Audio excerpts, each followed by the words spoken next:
Olha, se tem uma coisa que eu faço muito hoje em dia é consumir coisas. Essa ideia vem comigo desde cedo, que eu era colocado na frente de uma televisão para assistir algum desenho enquanto minha mãe tinha que cuidar das coisas que ela tinha que cuidar. Hoje em dia isso ainda está dentro de mim. Eu, quando não estou fazendo nada, eu sento e vou assistir ou ler alguma coisa. Consumir no sentido mais bruto mesmo, de pegar e começar a desfrutar daquela coisa que está na minha frente. E sim, isso foi um jeito gourmet para dizer que eu passo muito tempo na internet e muito tempo lendo muita coisa.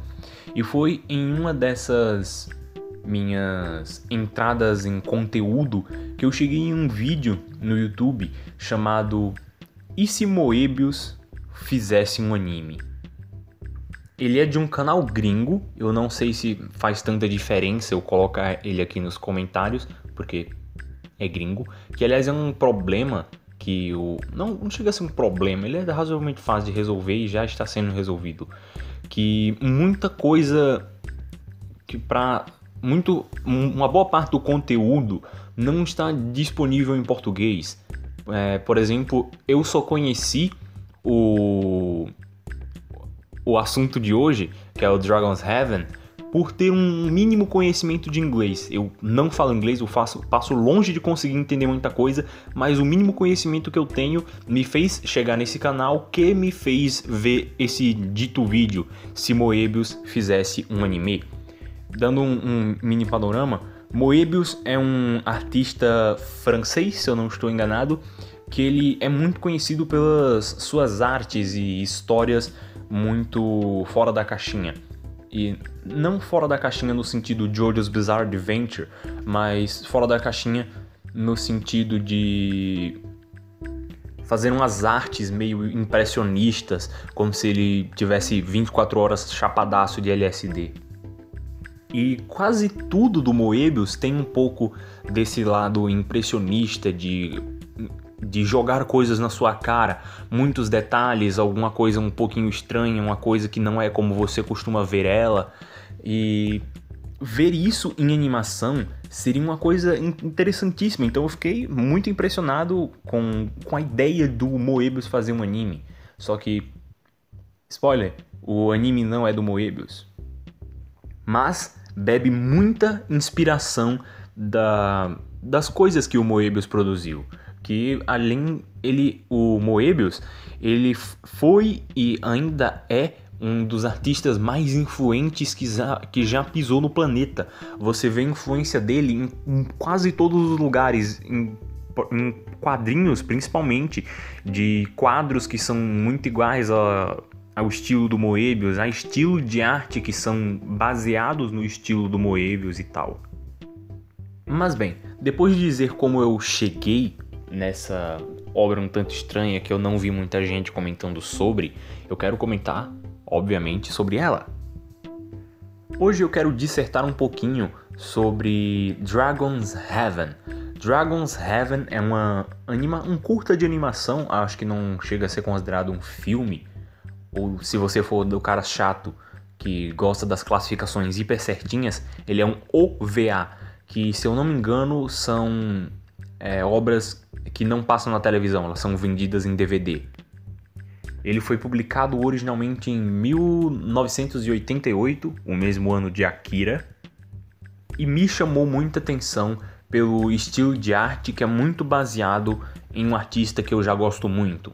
Então, eu sou o Trovador! Esse podcast é um oferecimento Meros Menestréis. Aqui comento de maneira um pouco mais despretensiosa sobre coisas que me interessem. Um livro, uma cena, um episódio, uma obra inteira, um assunto e até palavras às vezes, tentando dissecar tudo, cena a cena. Agora, vamos ao episódio 21 sobre Dragon's Heaven.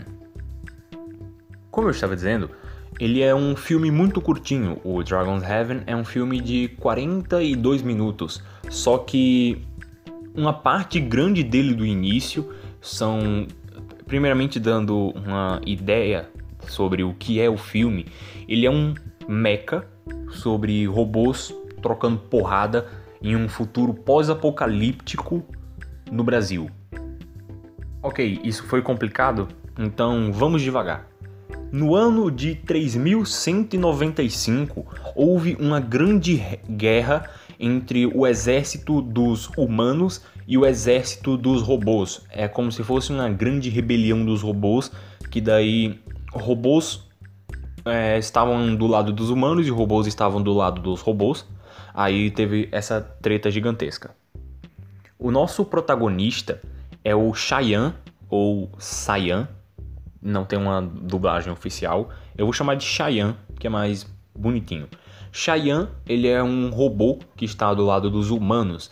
E ele é um robô com uma inteligência artificial, ele pensa por ele mesmo. E ele tem como se fosse um sistema que todas as mentes de todos os robôs estão meio que conectadas. Só que isso não tem tanta relevância assim. E ele é um robô especial, porque ele consegue lutar com 100% de seu poder quando ele luta junto de alguém. Ele tem um espaço assim na frente dele que entra uma pessoa, aí ele vai pra luta com 100% do poder. E no meio da batalha, que ele tava lá no meio da guerra entre os humanos e os robôs, o parceiro de dentro dele acabou sendo morto. E depois do parceiro dele morrer, ele pensou que, ok, eu não consigo mais lutar com 100% da minha força, eu vou ser um tanto inútil nessa batalha. Então, ele fugiu, ele se escondeu num cantinho e se desligou. Mais ou menos 1000 anos depois, ele foi religado quando o corpo dele percebeu a presença de alguma forma de vida. E essa forma de vida é meio que o segundo personagem que tem nome do filme, que é Aikuro. Aikuro, ela estava simplesmente passando por lá, aí quando o robô percebeu a presença de vida, ele simplesmente levantou lá do refúgio que ele estava.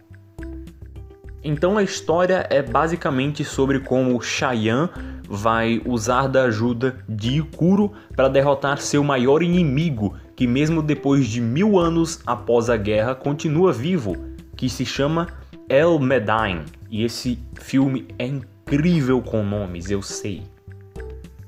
Agora, voltando ao ponto do filme ser curto, ele realmente é muito curto. Ele tem uns 24 minutos de animação de verdade. É como se fosse um episódio de anime que tenta contar uma história inteira. Por quê? Eu disse lá que ele tinha 42 minutos, só que uma parte considerável do final é como se fosse um making of deles fazendo umas maquetes dos robôs, dos mecha que aparecem no filme, e a parte do início é uma gravação do robô que eles fazem no final. É uma gravação, umas cenas assim, de tipo ele acordando ou ele lá preso no canto que ele se escondeu. Aí, depois dessas gravações, começa a animação, depois da animação, esse, entre aspas, making of. Aí acaba que o filme, o filme ou o curta, ele acaba tendo um tempo muito reduzido, ele fica em torno de uns 24 minutos com animação e história de verdade, porque antes disso meio que não tem nada a ver com a narrativa. Mas bem, depois de passar todas essas informações, vamos finalmente começar o review aos 8 minutos. E eu tenho um problema muito grande com enrolação. Makoto Kobayashi é o responsável por produzir as maquetes para esse curta. Ele é bastante conhecido por isso. Ele é bastante conhecido na realidade por outras coisas, mas também é bastante reconhecido por isso, porque o Kobayashi, além de, se eu não me engano, o diretor desse filme, e por gostar de fazer maquetes, ele também é um físico que ganhou um Nobel em 2008 ou 2006, eu não lembro agora. Mas enfim, por mais que o filme seja o filme entre aspas, né, porque é basicamente um episódio de anime, por mais que ele seja a grande parte dele em animação, ele fez questão de produzir uma maquete com mais ou menos o tamanho de uma pessoa, uma maquete bem grande, para fazer as cenas do início. E essas cenas do início, elas, por mais que sejam bem interessantes, mostrando um pouquinho da mecânica do robô, o negócio dele estar procurando forma de vida, por mais que ele esteja parado assim, ela é um tanto improfissional, aprofissional. Não sei como é que eu descreveria isso, porque você percebe que não foi gravado em um estúdio de ponta, por mais que você perceba a dedicação que eles estão colocando em cima daquilo. Você percebe alguns ângulos de câmera que são meio amadores assim, e a própria câmera, ela é bem ruinzinha, mas bem ruinzinha mesmo. Mas fora isso, é um jeito interessante e diferente de você começar a sua obra de 42 minutos com, sei lá, 8 minutos de um robô se mexendo. Agora comentando da parte animada em si, que é basicamente onde tá a história, por mais que ele quase não tenha enredo. Ele tem enredo, ele não é...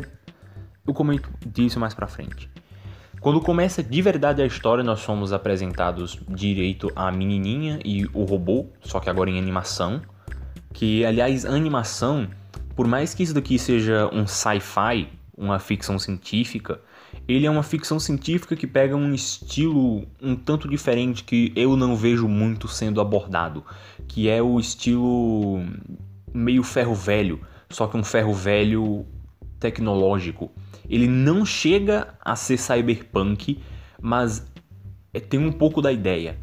Do estilo cyberpunk que eu tô falando, não da ideia narrativa cyberpunk. É como se fosse o cyberpunk na realidade, só que é mais pro ferro velho, máquina, aço e coisas muito detalhadas, porque como eu já falei, ele tem muita, mas muita inspiração do Moebius, que é aquele negócio de você fazer uma coisa muito detalhada, com cores muito vibrantes, e esse detalhado, ele não é um detalhado tipo Berserk, ele é um detalhado fininho, que tudo segue a mesma proporção, é um detalhado de linha fina, e todo esse detalhamento cria um vislumbre na mente que você fica, caramba, que arte bonita. Ele tem umas cenas assim, uns closes que são muito, mas muito Moebius mesmo.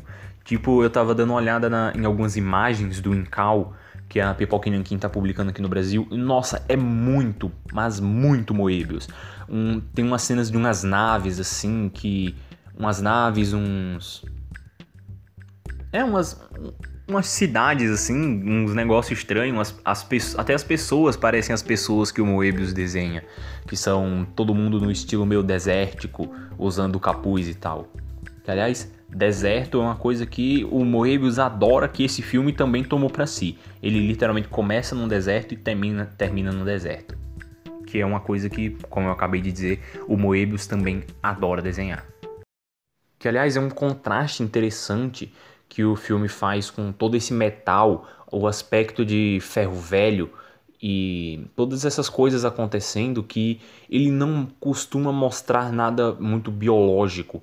As únicas, de verdade, coisas biológicas que ele apresenta são a menininha, que eu esqueci o nome agora, e o bicho que ela começa andando lá no início do filme, que o bicho foge e só fica ela.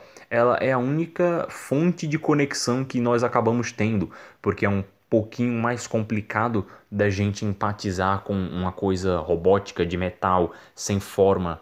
Na realidade ele tem aspecto humanoide, só que ainda é um robô com os negócios estranhos. Aí a única coisa que acaba tendo um rosto que é mais empático com a gente é a própria menininha, que é como se fosse um grande alívio para toda a quantidade de metal que você está inserido no meio. Logo depois deles se apresentarem e trocarem algumas palavrinhas, a Ikuro já leva ele para aquilo é uma cidade, é a casa dela ou qualquer coisa. Enfim, ela dá uma lida no manual dele, que aparentemente o pai dela é mecânico, e ele vai dar uma passeada, aparentemente. O filme, ele é muito curto, ele é curto ao ponto de ele não tirar momento nenhum para fazer desenvolvimento de personagem. O que nós sabemos desses personagens é basicamente o que um aprende sobre o outro. Por exemplo, o robô amigo, o Cheyenne, ele tem um inimigo, então eu tenho que derrotar esse inimigo, que é até um pouco do motivo que a Ikuro tá lutando, que esse inimigo dele, o El Medain, nossa, que nome horrível de ficar falando. O El Medain, ele é como se fosse um ditador tirano de uma nação maldosa que quer tomar de conta de tudo, que Eu acredito que seja muito por isso que ela queria lutar. Ela não quer que ele tome posse das coisas, então eu vou ajudar você aqui e eu tô me ajudando ao mesmo tempo, tá ligado?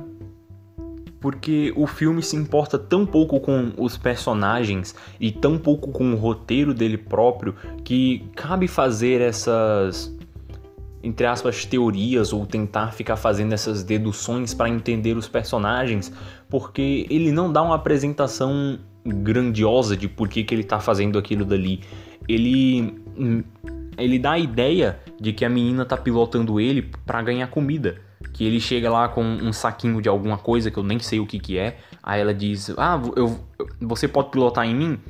Nossa, pilotar em mim. Você pode pilotar em mim? Ela, eu posso, mas você vai me dar um pouquinho disso aí, né? Aí ela, eu dou sim. Beleza, eu piloto sim. É como se ela estivesse pilotando para ganhar comida, só que ao mesmo tempo ela tá salvando a nação. É confuso. Mas não importa, porque logo depois tem uma cenazinha de ação dele testando os poderes dele e fazendo uns negocinhos e brum brown e foguetinho atira pou. Basicamente isso, é luta de mecha, é robô gigante tirando porrada. Na realidade é como se fosse ele tá lutando, essa primeira cena de luta é com uns tanques voadores. Que aliás, essa estética chupetinha. Que aliás, também a pessoa que tá lá dentro do tanque é o quarto personagem que tem nome. Porque nessa história, nesse curta, tem 4 personagens que tem nome e vocês já sabem 3. Eu não anotei ele porque ele morre. Não faz diferença, mas ele tem nome. Tem uma cena que eu gostei muito, que eu acredito que vale a comentar, que é a cena deles numa cafeteria ou numa cantina, não tem como saber direito o que é aquilo. É, sei lá, 4.000 anos no futuro, não tem como ter uma ideia muito boa de como funcionam as coisas pra lá. Mas é eles assim numa cantina, conversando sobre o passado deles, o que eles vão ter que fazer. Esse aqui é meu inimigo, ó. Ela, esse é o inimigo, vamos bater nele, vamos lá. Que é um pouco interessante pra a ideia de mundo, porque até agora você tem 3 personagens, mais ou menos 4 personagens na história inteira que você tá vendo faz 30 minutos. Aí, enquanto eles estão lá conversando, tem várias pessoas, assim, andando no fundo, que dá uma ideia um pouco de que o mundo é vivo. Aí você tem, tipo... Eu só gostei dessa cena por conta que eu percebi isso. Eu parei de olhar pra legenda um minutinho, olhei pra cima e tinha uma menininha assim, apontando como se ela tivesse impressionada com o robô. E tudo no estilo do Moebius, hiper detalhado, a menininha assim, com aquele negócio de capuz que o Moebius gosta de desenhar. Ela, com um robô. Aí a mãe dela puxa ela assim e eles continuam andando. Que, aliás, eu acho que eu vou parar de dar spoilers por enquanto, que ele é um filme tão curto que eu acredito que você possa pausar esse episódio aqui, ir lá assistir e voltar pra ver o que eu tenho pra terminar de comentar. Então, se você não fez, eu vou tentar lembrar de deixar o link legendado aqui na descrição. Calma, não é o link que tá legendado, mas o vídeo legendado no link na descrição.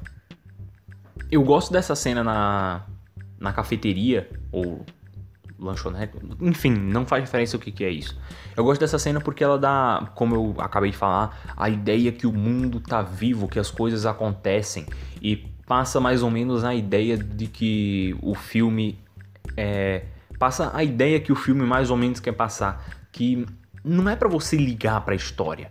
Por mais que ele tire alguns momentos assim pra você prestar atenção na legenda, tipo lá o início em que ele tem um textinho como se fosse Star Wars fazendo um resumo de tudo que aconteceu pra aquelas coisas estarem ali, não é um roteiro pra você se importar com o personagem e se importar com as coisas que realmente estão acontecendo ali. Aquilo ali é como se fosse uma justificativa para as coisas estarem acontecendo. Ele é um filme pra você deixar rolando. É um filme bonito para você colocar na televisão e se deslumbrar. Que é um pouco de outra obra que eu já comentei aqui, lá no início ninguém prestou atenção, que é o Akira. Eu já vi gente fazendo críticas severas ao roteiro do filme de Akira sobre como ele não tem partes importantes de narrativa e como isso deixa a obra um pouco mais desinteressante. Só que pra mim Akira continua sendo uma das coisas mais interessantes que eu já vi pelo simples fato de ser bonito. ele é tão esplendorosamente belo que meio que eu esqueço o roteiro. Isso é uma coisa que alguém que estuda roteiro não deveria dizer, mas às vezes você só esquece, você senta e vê. E para terminar de quebrar a ideia de que você não pode assistir algo simplesmente por ser o contemplativo e que as coisas precisam ter um roteiro conciso, esse tipo de coisa. Sim, as coisas precisam ter roteiros, eles precisam ser interessantes na maior parte do tempo, e ele tem o básico que precisa ser o básico que precisa para ser interessante, que é um conflito. O conflito tá lá, ele é interessante. Não muito. Os personagens que estão envolvidos nesse conflito são emocionalmente ligados a você? Não, mas ele tá lá acontecendo, sabe? Os dois personagens que estão lutando juntos possuem algum laço forte, um vínculo que faz com que você queira ver eles dois lutando juntos?